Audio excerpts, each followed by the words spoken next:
A paz do Senhor, sejam bem-vindos a mais essa aula e hoje nós vamos falar sobre a revelação bíblica. Nós estamos na nossa aula de número 4 da nossa matéria de bibliologia. Essa vai ser uma aula mais curta que as anteriores, tá? Então, essa aula nós vamos abarcar a revelação bíblica e nós começamos com o nosso textuário em 2 Timóteo, capítulo 3, versículo 16, que diz que toda a escritura é divinamente inspirada e apta para o ensino, para a repreensão, para a correção, para a educação na justiça. Né? Então, essa revelação escrita ela é a palavra de Deus. Na lição anterior, nós vimos sobre a inspiração desta palavra. Hoje nós vamos ver sobre a revelação. Tá? Toda a escritura é inspirada por Deus, a revelação divina das escrituras. Primeiro, essa palavra revelação, ela significa mostrar, tornar algo conhecido, tá? É retirar o véu, tornar exposto aquilo que antes estava escondido. Levamos em conta que Deus é um ser infinito, eterno, todo-poderoso, dotado de toda a sabedoria. Nós somos criaturas limitadas, nós somos seres limitados, né, em poder, em conhecimento, somos seres plurais. Deus seria um ser simples em sua natureza, nós somos compostos em nossa natureza, nós temos potencialidades, né? Ou seja, nós mudamos por causa do potencial. Deus não muda, ele é sempre o mesmo, tá? Ele permanece. Então, sendo assim, nós já podemos compreender que seria impossível nós colocarmos Deus dentro de um tubo de ensaio, num laboratório, para investigá-lo, para estudar a respeito dele, para conhecê-lo melhor. Isso é impossível. Né? Deus é todo-poderoso, Deus excede a tudo. Então, como é que nós fazemos teologia? Porque teologia não é o estudo sobre Deus, não é justamente esse argumento, essa apresentação lógica a respeito de Deus. Como é que nós podemos fazer teologia se nós não podemos estudar Deus assim em loco, como no laboratório? Nós estudamos teologia porque Deus se revelou a nós. Então, não foi algum cientista que descobriu a Deus. Não foi qualquer ser humano que descobriu a Deus ou de forma inesperada tropeçou numa descoberta, tropeçou em Deus. Não, de forma alguma. É Deus que se deu a conhecer a nós. Veja bem, nós somos criaturas e nós estamos muito apegados, primeiro, ao sentido físico, né? Muitos de nós, muito apegados ao sentido físico. Aquilo que se pode ver, aquilo que se pode ouvir, as percepções que nós temos por meio dos nossos órgãos sensoriais, essas percepções físicas. Porém, a Bíblia diz, Deus é espírito. Se Deus é espírito, nossos sistemas de medição física não podem medir Deus, não podem tomar dados a respeito de Deus. Como é que nós estudamos Deus, então, a respeito dele, da sua relação com suas criaturas? É porque Deus se revelou. Ele se revelou até nós, ele veio até nós, ele deu esses passos, tá, em nossa direção. Aprove a Deus revelar-se. Ele quis se dar a conhecer. É de Deus o desejo dele de se dar a conhecer, tá? Então, ele se manifestou a nós, ele se revela e se revela mais, se revela em linguagem humana, de forma que nós podemos compreender. Nós temos a revelação de Deus, as categorias de revelação. Revelação natural de Deus, manifesta na criação. Veja que a natureza manifesta o Criador. Né? Nós estamos utilizando, você pode estar assistindo essa aula utilizando um smartphone, utilizando o celular, você pode estar assistindo essa aula utilizando o computador, pode estar assistindo direto da sua Smart TV, mas esses aparelhos eletrônicos, eles mostram algo sobre o criador deles. Eles manifestam que a pessoa que criou esses objetos é uma pessoa inteligente, é uma pessoa lógica, é uma pessoa que domina vários elementos, né? Pode ser uma pessoa que domina a engenharia de dados, uma engenharia de software, uma engenharia de hardware. Hardware é a parte física, tá? A parte física dos seus aparelhos, seu aparelho, seu computador. Software é a parte lógica, são os programas, os aplicativos que tem aí dentro. Então, alguém que domina esse tipo de coisa para produzir. Então, olhando uma obra, olhando algo feito, nós temos uma certa ideia sobre quem o criou. Se a gente pegar um livro aqui, pegar um livro qualquer aqui, O Homem que Orava, pronto. Nós já sabemos que quem produziu esse livro aqui, primeiro, sabia escrever, dominava a escrita. Nós sabemos também que era uma pessoa que tinha inteligência, uma pessoa que segue lógica, né? Porque o livro ele tem a sua lógica, percebe? Então, se a gente olhar uma cadeira, nós percebemos que quem criou essa cadeira era uma pessoa mais prática, né? Alguém que tinha noção ali de dimensões, de peso, inclusive vai dar as especificidades de até quantos quilos a cadeira vai suportar. Da mesma forma, se a gente olha para a natureza, nós podemos ter algumas noções sobre Deus. Essa é a revelação geral de Deus. Então, olhando para a natureza, nós vemos que Deus, primeiro, é um ser lógico, porque existe lógica na natureza. Todas as coisas, elas são criadas com um determinado propósito. Então, nada está por acaso na natureza, nada simplesmente surgiu do acaso, foi criado para propósito nenhum, está aí para nada, né? Então, todas as coisas têm a sua utilidade, tá? Tudo tem o seu propósito. Então, Deus é um ser lógico, Deus é um ser que cria as coisas para um determinado fim. Nós percebemos que Deus é um ser matemático, um ser lógico, um ser racional. Nós vemos ordem em todo o universo, nós temos leis físicas no universo, nós temos matemática presente no universo, nós podemos calcular há quantos anos o cometa Halley vai passar novamente pela Terra, né? Nós sabemos que ao longo de 100 anos, a cada 100 anos, esse cometa vai estar passando aqui pelo nosso planeta. Nós podemos, então, calcular a rota dos cometas, podemos calcular a rota, a translação do planeta, a rotação do planeta. Nós vemos o movimento helicoidal das galáxias através dos telescópios que nós conseguimos criar. Nós vemos toda essa ordem. Veja, Deus é um ser que tem ordem, que coloca as coisas em ordem, que cria em ordem, é um ser lógico, Deus não quebra as suas leis. Então, nós percebemos muitas coisas sobre Deus apenas analisando a criação. Já foi dito em aulas anteriores, vocês também podem pesquisar, né, de vários cientistas que se declaravam ateus, mas por se aprofundarem nos estudos das coisas naturais, chegaram à conclusão de que é necessária a existência de um ser, eles chamam de mente superior, né? Uma mente superior que tenha colocado tudo em ordem, tenha criado essas coisas. Nós temos, por exemplo, o ajuste fino do universo. Pesquise o ajuste fino do universo. São 4 forças básicas no universo, tá? Para esse ajuste fino em operação. E se qualquer uma delas tivesse o mínimo de variação, a vida não seria possível. O universo estaria em caos, não haveria essa ordem. Ou seja, a probabilidade de que isso viesse do nada, isso é impossível, tá? Então é necessário a existência de um ser que é inteligente para criar isso em ordem, e mais, tem poder para fazer isso, e tem o desejo de fazer e fez. Então a natureza, ela demonstra um criador. As obras da criação demonstram a existência de um criador, tá? Então essa é a revelação geral, revelação natural, mas veja também que apenas pela revelação geral, nós somos atraídos por aquilo que é belo, né?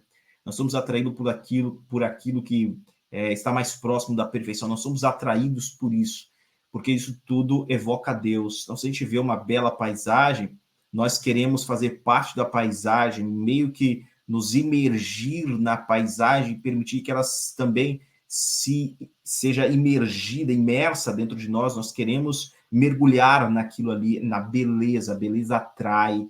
Deus é um ser belo, a beleza aponta para Deus, tá? A existência do que é belo já atesta a existência de um ser divino. Estude mais sobre isso também. Te dou essa dica, tá? A própria música, ela não tem origem,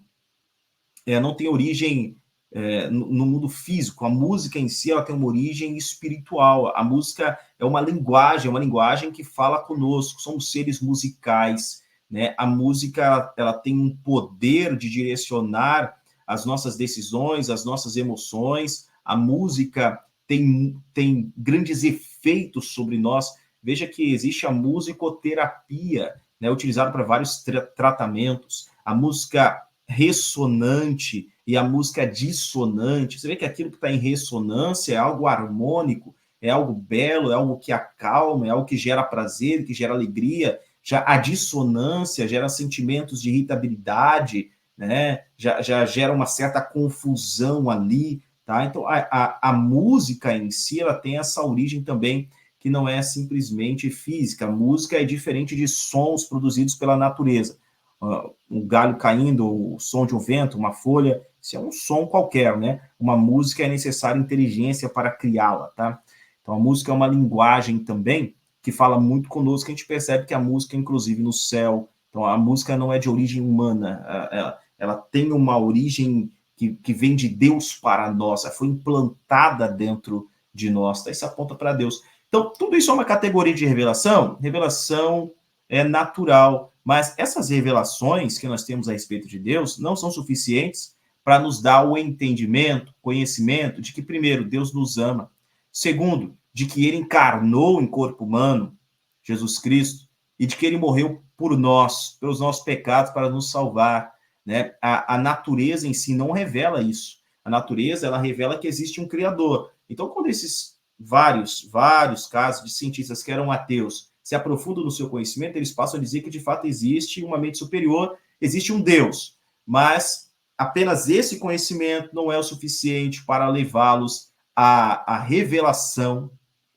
especial da pessoa de Jesus Cristo. Tá? Aí já é necessário que eles se permitam serem convencidos pelo Espírito Santo de Deus, através da pregação do Evangelho, se dediquem, passem a dar ouvidos à pregação do Evangelho, tá bom? A revelação escrita já é uma revelação especial de Deus, é por meio da revelação escrita que nós conhecemos melhor a Deus. É por meio da revelação escrita que nós conhecemos a Deus à medida daquilo que não seria possível apenas pela revelação geral, apenas pela natureza em si. Então, na revelação escrita, nós percebemos o plano da salvação ao longo das eras, ao longo da história. Nós vemos Deus colocando todo esse plano em prática, culminando na morte e ressurreição de Jesus Cristo, tá? Então, é na revelação escrita que nós, de fato, podemos chegar a conhecer mais a Deus. É na revelação escrita que nós temos essa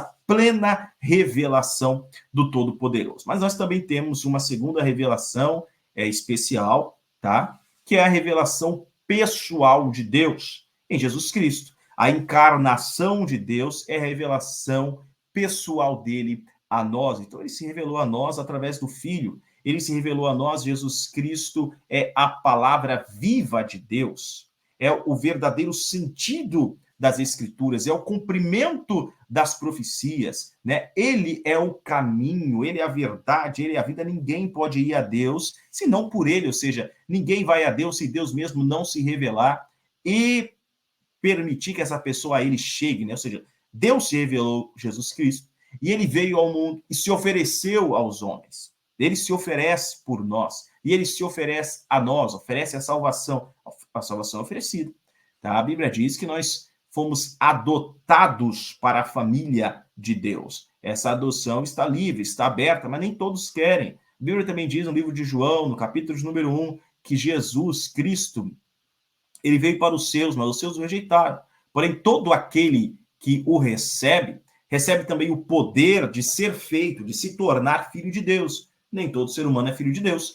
Essa adoção, este poder está disponível a todos os homens, a todas as mulheres, mas nem todos querem, né? Muitos rejeitam pela idade, tem aqueles que dizem que já é velho demais para se converter, velho demais para aceitar a Jesus, velho demais para se arrepender. Tem outros que dizem que são jovens demais, novos demais. Tem aqueles que dizem que tem que curtir mais a vida, né? Tem que fazer tantas coisas e não querem abrir mão daquilo que devem abrir mão para seguir a Jesus Cristo.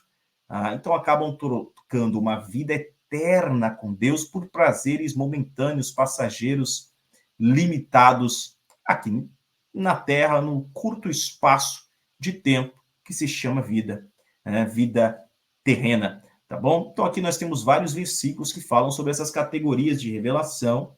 Eu abordei de uma forma mais breve, porque em aulas anteriores nós já tratamos sobre isso. Este capítulo, né, esta aula, é o encerramento, tá, dessa nossa matéria de bibliologia, e ela traz mais um resumo daquilo que a gente já viu e alguns pontos extras, tá? Então, acompanhando aí no seu material didático, você vai perceber isso. E nessa aula aqui eu pretendo utilizar mais os pontos que ainda não foram tão abordados nas aulas anteriores.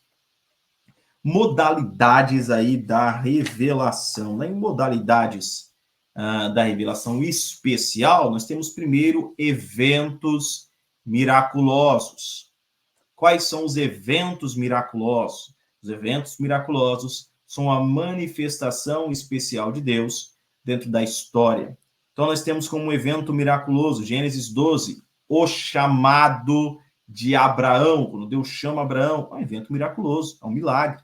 Né? Nós temos o evento miraculoso, o nascimento de Isaac. Isaac nasce com pais extremamente idosos. Abraão aos 100 anos, Sara aos 90 anos, e ainda assim Isaac é gerado, né? Isaac nasce, lembrando ainda que, além dessa idade avançada de Sara, Sara também era estéril.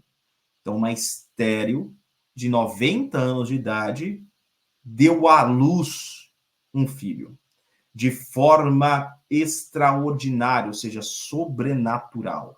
Deus agiu ali, tá? É uma promessa que se cumpriu. Então, um evento miraculoso. Evento miraculoso, a Páscoa, o livramento do povo de Israel, naquele momento em que o anjo da morte desceu sobre o Egito, e em todas as regiões do Egito houve morte, em todas as casas, o primogênito de cada casa morreu. Porém, na terra de Gósen, ali onde os hebreus estavam, onde havia o sangue do Cordeiro Pascal na verga das portas e nas ombreiras das portas, a morte não entrou.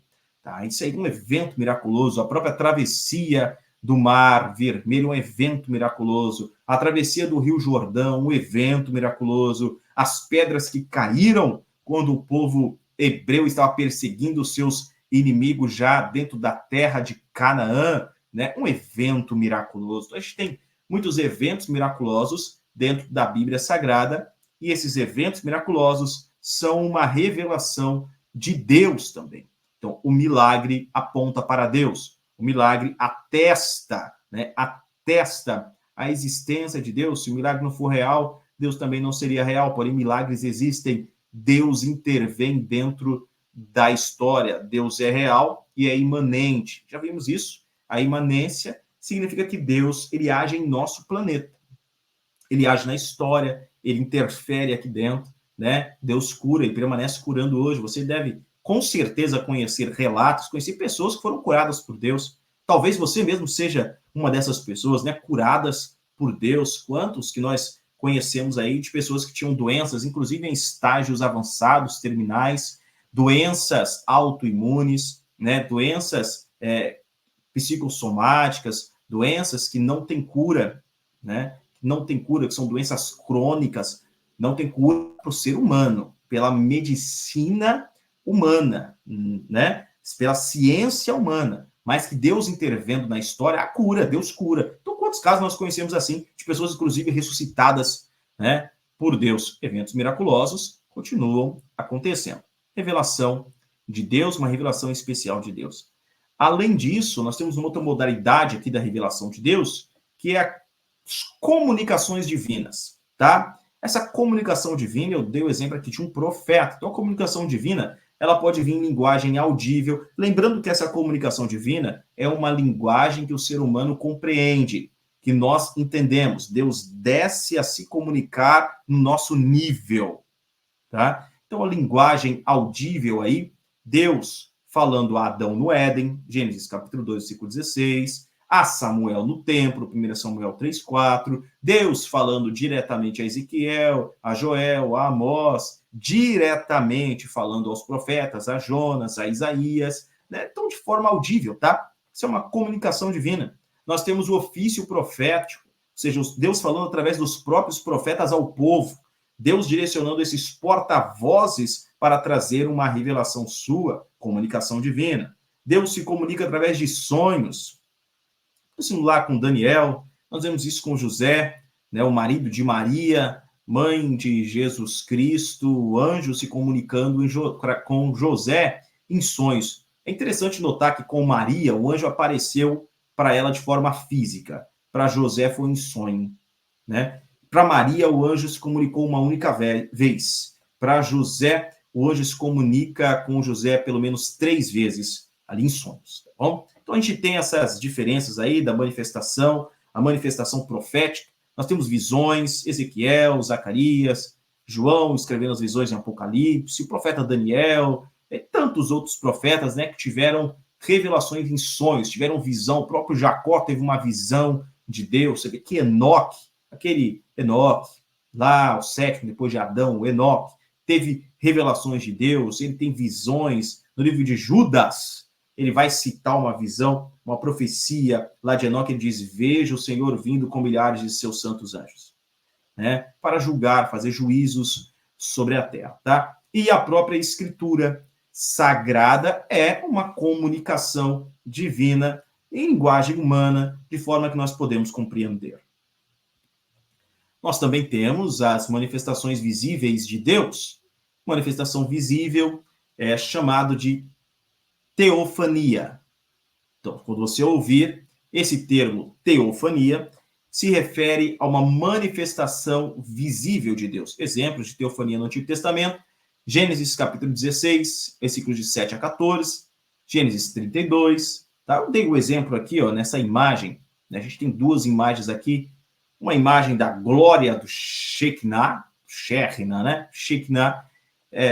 Você vê que na Arca da Aliança, ali na tampa da Arca da Aliança, haviam dois querubins. A Bíblia diz que de entre desses dois querubins se aparecia ali a presença divina. Então, tem esse brilho, essa presença divina, nós denominamos de Shekinah, tá? Os judeus denominam de Shekinah. Shekinah não é uma palavra que aparece na Bíblia Sagrada, mas é uma denominação que nós damos a essa manifestação da glória de Deus, Shekinah. Então, da tampa ali do propiciatório aparece essa manifestação. A Shekinah é visível, é visível. Nós temos essa visita de quando 3 homens aparecem a Abraão e Deus está ali. Então, Deus aparece de forma corpórea como um homem, né? Como um homem, tá? E ele vai conversar com Abraão juntamente com os 2 anjos. Inclusive fala sobre a destruição das cidades de Sodoma e Gomorra, que Abraão vai interceder por essas cidades. E, por fim, se houvesse pelo menos 10 justos, as cidades seriam poupadas. Mas só havia um justo ali, e era Ló. As cidades são destruídas por causa do pecado terrível.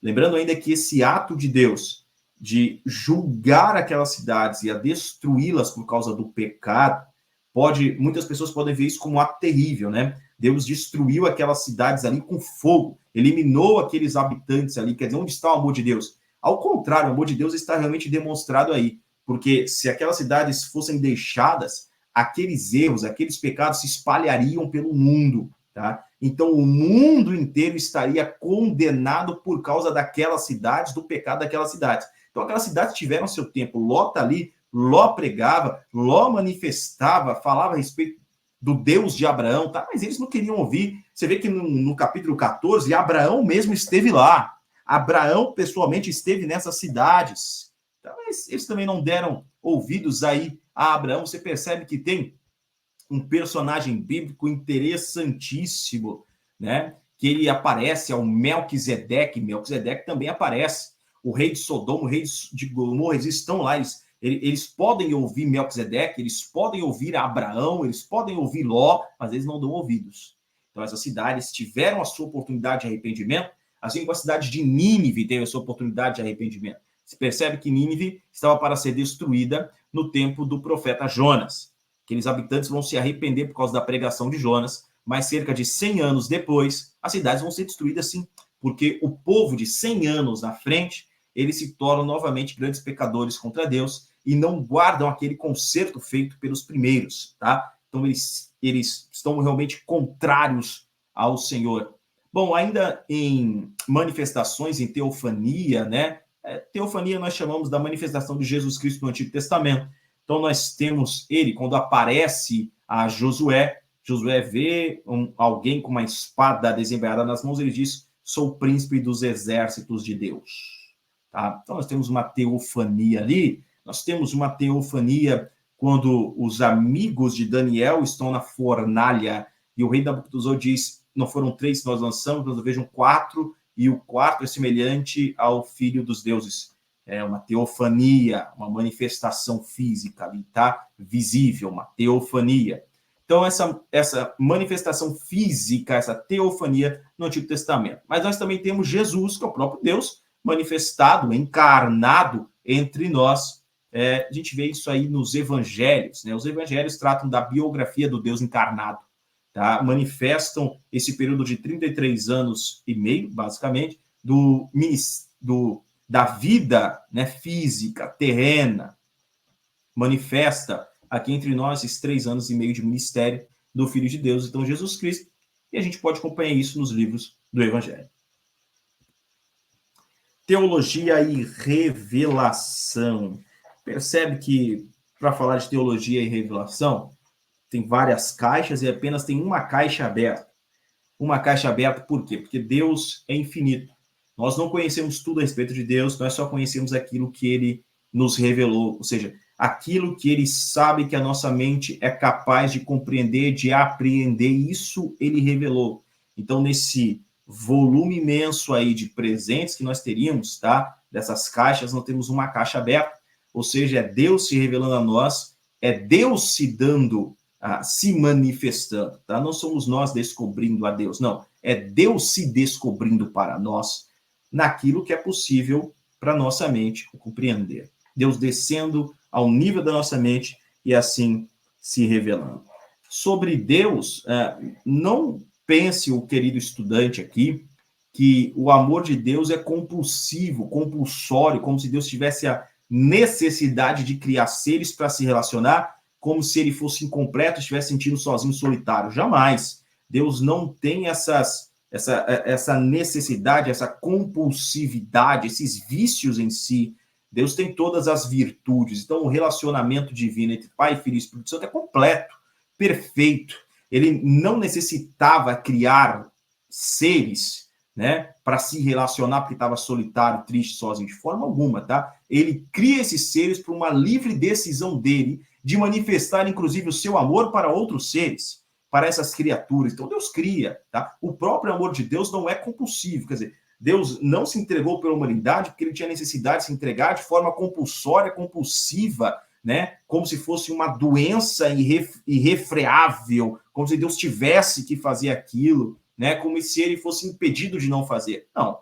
Deus se entregou por uma livre escolha, uma livre decisão, e aí se manifesta o amor de Deus. Inclusive, a Bíblia diz que Deus nos amou quando nós ainda éramos pecadores, quer dizer, sem termos nada que dar a Deus, sem termos dado nada a Ele. Antes de qualquer coisa, Ele nos amou. A Bíblia manifesta que Ele, o Cordeiro que foi morto desde a fundação do mundo, ou seja, desde a fundação do mundo, Ele já estava decidido a isso. Já fazia parte do plano maior dele. Quando Deus permite que algo ruim aconteça, é para que um bem ainda maior venha a acontecer também, tá? Então, Deus manifesta seu amor, ele se manifestou a nós, isso não é de forma compulsória, compulsiva, tá? É uma livre decisão de Deus. A Bíblia, ela é indestrutível, né? Para falar sobre esse argumento da indestrutibilidade da Bíblia, lerei um texto aqui para vocês que diz que quando lembramos que apenas uma porcentagem pequena de livros sobrevive além de um quarto de século, 25 anos, e apenas um número muito menor dura cerca de 1000 anos, percebemos imediatamente que a Bíblia é um livro diferente. Porque são 66 livros que perduram, né? São livros que foram perseguidos. A Bíblia é perseguida, é o livro mais perseguido da história. Ditadores perseguem a Bíblia, países autoritários impedem a circulação da Bíblia Sagrada, porque a Bíblia é liberdade, a Bíblia é vida, a Bíblia coloca o povo a pensar, sabe? A Bíblia, ela não está de acordo com o status quo. A Bíblia, ela tem uma moral verdadeira. A Bíblia, ela mostra o que é injustiça e o que é justiça. A Bíblia, ela nos mostra o que é a verdade, nos leva a indagar a respeito da verdade, a questionar para descobrirmos a verdade, tá? É a Bíblia Sagrada. A gente vê Paulo, ele dando os parabéns aos crentes de Bereia, porque enquanto ele prega, depois da pregação, os crentes vão pesquisar na Bíblia Sagrada se a pregação condiz, se é realmente aquilo, se está certo, o que ele está dizendo, percebe? Parabéns! Quer dizer, a Bíblia nos leva a isso, aos questionamentos. É um livro que, para os ditadores, é muito perigoso. Pink diz, quando pensamos no fato da Bíblia ter sido alvo especial de infindável perseguição, a maravilha da sua sobrevivência se transforma em um milagre. Por 2000 anos, o ódio do homem pela Bíblia tem sido persistente, determinado, incansável e assassino. ainda assim a Bíblia permanece, e ela vai permanecer. Passarão os céus e a terra, mas não essa palavra. Não essa palavra. A Bíblia foi perseguida no Império Romano também, especialmente aqui é citado Dioclécio, esse imperador Dioclécio. Veja, eu lerei aqui mais um pequeno parágrafo. O mais notável imperador que perseguiu os cristãos, né, a Bíblia Sagrada, é Dioclécio, que através de um decreto real em 303 d.C., ordenou que todos os exemplares da Bíblia Sagrada fossem queimados. Ele havia matado tantos cristãos e destruído escritos sagrados que, quando os cristãos ficaram quietos por algum tempo e permaneceram escondidos, ele chegou a afirmar e pensar que realmente havia conseguido eliminar as escrituras. Ele fez com que em uma medalha fosse gravada a seguinte inscrição: a religião cristã está destruída e o culto aos deuses restaurado. Veja, então é o tamanho da perseguição que a Bíblia ela sofreu. Mas pouco depois da morte de Diocleciano, já vem o imperador Constantino aí, né? E o cristianismo vai se tornar uma religião oficial do império. Então, e a gente vê a potência que a Bíblia Sagrada é, a palavra de Deus. Ela é indestrutível, ela sobrevive. Agora, em nosso presente século ainda, né? Existem aqueles que querem alterar o texto bíblico, querem deturpar a Bíblia, querem retirar versículos daí, retirar capítulos daí. Já tentaram fazer isso ao longo da história, né? Mas nós vemos que a Bíblia permanece, ela é indestrutível, ela é a palavra de Deus, tá? Assim nós concluímos esta aula também.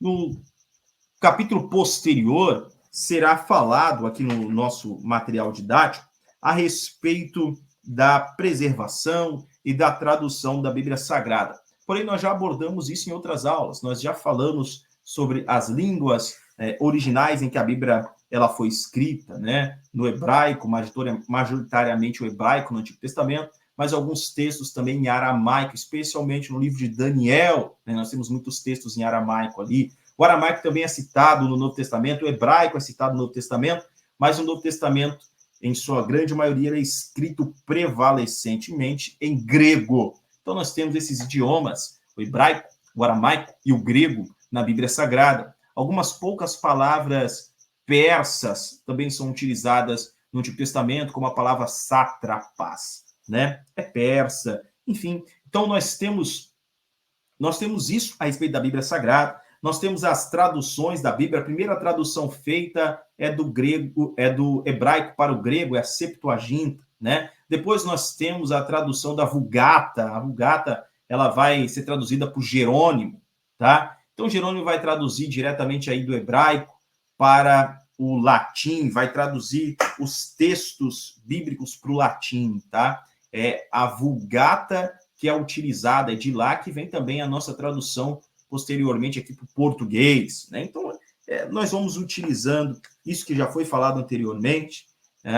O idioma hebraico, ele vai se perdendo, né? Quando o povo de Israel ele é levado cativo, vai para o cativeiro assírio, depois ele vai para o cativeiro da Babilônia, né? A nação dividida aí, Israel, aquelas 10 tribos, para o cativeiro assírio, e basicamente Judá ali vai ser levado para o cativeiro babilônico, né? As duas tribos, Judá, Benjamim e a tribo de Manassés, para o cativeiro babilônico. E aí parece que a língua deles vai se perder. Você vê que na Babilônia eles falam majoritariamente o aramaico, eles voltam de lá, depois de 70 anos, falando o aramaico no seu cotidiano. Então o hebraico está sendo reduzido a um pequeno grupo de pessoas, líderes religiosos, escribas, os sacerdotes, ao culto religioso, tá? O hebraico. A grande população vai falar aramaico. Na época de Jesus, você vê que a grande população está falando ali o aramaico, está falando o grego, o hebraico é restrito. Jesus, sim, ele fala o hebraico, ele lê o hebraico, né? A gente vê isso lá no livro de Lucas, ele lendo o texto em hebraico e depois explicando isso em aramaico, para o povo entender a língua do povo da época, tá? Nós também temos a tradução aramaica da Bíblia, é a chamada Peshita. E nós vamos ter, depois disso, as traduções para vários idiomas, desde a época lá dos reformadores, tá? A Bíblia vai passando, então ela vai sendo escrita desde em papiro, em peles de animais, em pergaminhos, né? Vai sendo escrito em rolos, em tábuas, em pedra, até que a Bíblia, por fim, vai ser escrita em códex. Códex seria um livro bem grande, na verdade, tá? Seria um códex em pele de animal, e é um livro mesmo, tem o formato do nosso livro, com folhas assim, tá? E tem vários códex que permanecem até hoje, códex com imagens coloridas ali, pintadas à mão, e estão em perfeito estado, porque são em pele de animal. Então, ele realmente é preservado. São livros grandes, com cerca de 60 centímetros, 50 centímetros, então são folhas enormes, tá? Basicamente uma folha A3, para a gente hoje, meio que para situar aqui. Então, nós temos os códex, tá? E até que nós chegamos nas versões menores de livros, e nós vamos chegar nas nossas versões atuais da Bíblia. Esse é um resumo do que nós teremos no capítulo 5, mas realmente dê uma leitura aí no seu material didático, tá? Para que você possa se aprofundar mais, continue fazendo as suas pesquisas também. Assim, nós concluímos toda a nossa matéria de bibliologia, claro, não foi de uma forma exaustiva, não pretendo aqui exaurir esse tema. Existe muito a que se falar de bibliologia, né? Nós temos vários livros, Teologia Sistemática, de Eurico Bergsten, vai tratar sobre bibliologia, a teoria sistemática de Stanley Orton, Stanley Orton, tá? Vai tratar sobre a teologia, própria teologia de Schaeffer, a teologia de Geisler, vai tratar sobre... Então, nós temos muito que falar sobre bibliologia, tem o livro E Deus Falou na Língua dos Homens, é um excelente livro, tá? Então, não pretendo aqui exaurir esse tema tão maravilhoso que é bibliologia. Continue seus estudos, sua pesquisa sobre o tema e cresça em conhecimento, não se limitando apenas a essas aulas e apenas ao material didático que você tem em mãos, tá? Continue crescendo na graça e no conhecimento do nosso Senhor Jesus Cristo. Deus te abençoe, em o nome de Jesus.